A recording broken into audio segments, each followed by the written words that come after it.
Did you know there was a man during World War II whose very name terrified his enemies? A man so daring, so fearless, that even his own allies were afraid of him. His reputation was famous across continents, his missions were legendary, and his methods were as unconventional as they were effective. Who was this man, and what made him so scary? Otto Skorzeny was no ordinary child. Born in 1908 in Vienna, Austria, he was part of a typical middle-class family, but right from the start, there was something different about him. While most kids spent their time playing harmless games, young Skorzeny was already fascinated by danger and adventure. What kind of boy seeks out thrills so early in life? One destined for more than just an average existence. In school, Skorzeny became obsessed with fencing. He wasn't okay with simple sparring matches. Instead, he dove headfirst into dangerous duels, earning a dramatic scar across his face in one of them. But Skorzeny was no reckless brute. Behind that scarred face was a sharp mind. He mastered several languages, including French and English, alongside his native German. How valuable would that skill be later in his career? Not just a man of action, but one with the intelligence to beat his enemies in their own tongue. So, what happens when a man like Skorzeny, skilled in languages and armed with a fearless spirit, finds himself in the middle of Europe's growing political chaos? In 1932, he joined the Austrian Nazi Party, throwing himself into the rising tide of political and military turmoil. Skorzeny quickly became a trusted follower of Hitler's vision. By 1938, when the Nazis took over Austria during the Anschluss, Skorzeny was already proving his tactical genius. When some radicals wanted to execute Austrian President Wilhelm Miklas, Skorzeny stopped them, not out of mercy, but because he knew Miklas's death would turn him into a martyr. A calculated move, showing that Skorzeny was already thinking several steps ahead. But how does a man go from being a political activist in Austria to becoming one of the most feared soldiers in all of World War II? When World War II broke out, Otto Skorzeny was ready to prove himself. Skorzeny's first move was to apply for the Luftwaffe, Germany's air force, but they turned him down for being too tall and too old. But what do you do when you're rejected from the very place you want to serve? Most people might have given up, but not Skorzeny. Instead, he joined the Waffen-SS, the elite military branch of the Nazi regime. And this is where his story truly begins. If you're enjoying this video so far, don't forget to click on the next one to uncover more untold legends of World War II. So, how does someone go from a regular soldier to a legend? Skorzeny's first combat experience came during Operation Barbarossa, the German invasion of the Soviet Union.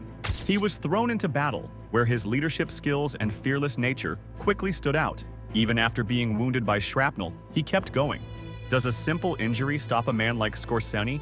Absolutely not. In fact, it was during this time that he started forming a vision of warfare that would change the game. He imagined a special forces unit capable of sabotage, covert missions, and guerrilla tactics.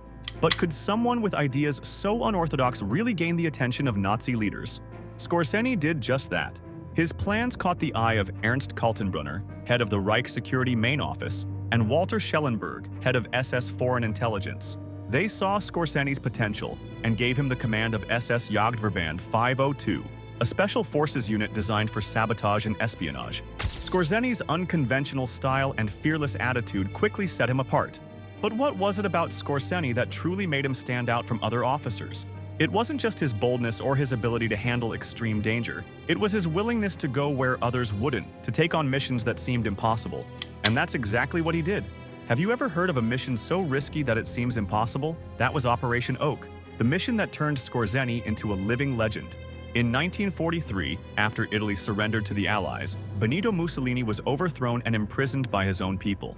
This was a huge blow to Adolf Hitler, who relied on Mussolini as a key ally. But who could possibly pull off a rescue mission so dangerous it felt like something out of a movie? Hitler turned to one man, Otto Skorzeny. So, how do you rescue someone from a fortress that's high up in the mountains and heavily guarded? For most, the answer would be, you don't. But not for Skorzeny. Mussolini was being held at the Hotel Campo Imperatore, a mountaintop prison that seemed impossible to reach. Skorzeny's plan? A surprise attack using gliders. He led a team of Fallschirmjägers, paratroopers, in a daring glider assault that caught the Italian guards completely off guard. Here's the incredible part. They didn't fire a single shot.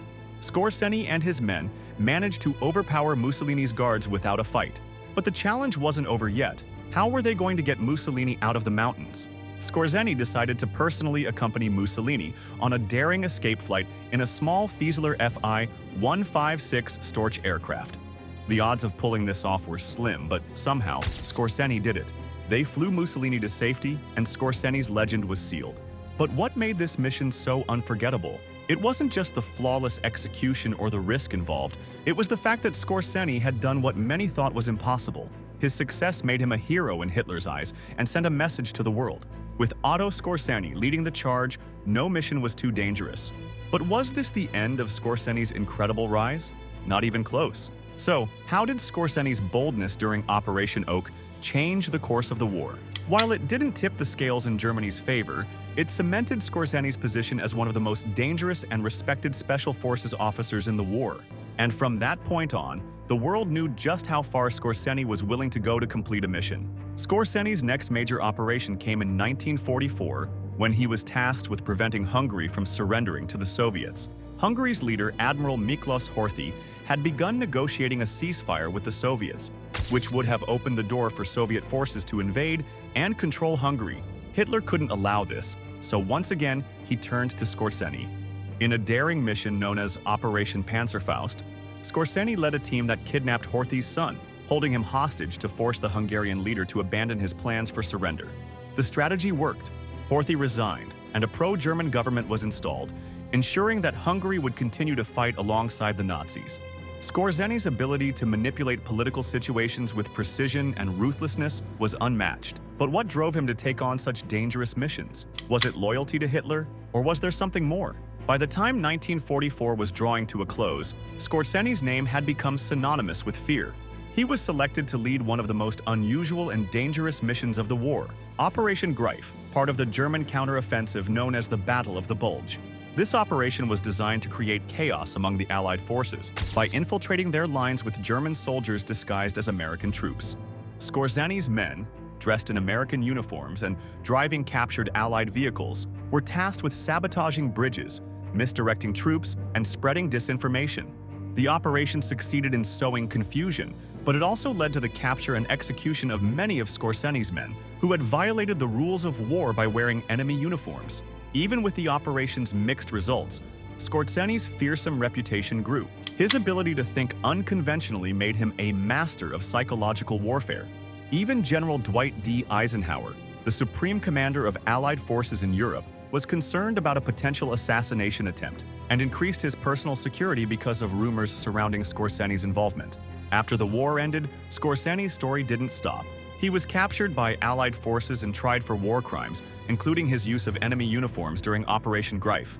But he was acquitted, partly because the Allies had planned similar operations. But Scorzeni wasn't out of danger yet. He was confined again as part of the post-war denazification, but managed to escape from an internment camp in 1948, allegedly with the assistance of former SS officers posing as American soldiers. He took advantage of the post-war chaos and quickly disappeared. Scorzeni found refuge in Spain, where he built a new life. He couldn't stay away from the world of intrigue and covert operations. He became a military advisor to several Arab countries, including Egypt, and allegedly helped train soldiers for raids into Israel. His shadowy connections didn't end there. Some say that he founded Die Spinne, a secret organization that helped former SS officers escape justice. And in a final twist, it's believed that Scorzeni even worked with Mossad, Israel's intelligence agency, in the 1960s. How does a man go from being a high-ranking Nazi officer to working for the very people he once opposed? And what was it that drove Scorzeni to continue living such a dangerous life, even after the war? On July 5, 1975, Otto Scorzeni died of lung cancer in Madrid. His funeral was attended by many former Nazis, and both in Madrid and Vienna, mourners paid tribute to the man whose life had been defined by boldness and danger. Even in death, Scorzeni remained a controversial figure, with many praising his military brilliance while others condemned his involvement in the Nazi regime. So, was Otto Scorzeni a dedicated soldier or a war criminal? Let us know what you think in the comments. And if you enjoyed this video, don't forget to click on the next video to uncover more untold legends of World War II.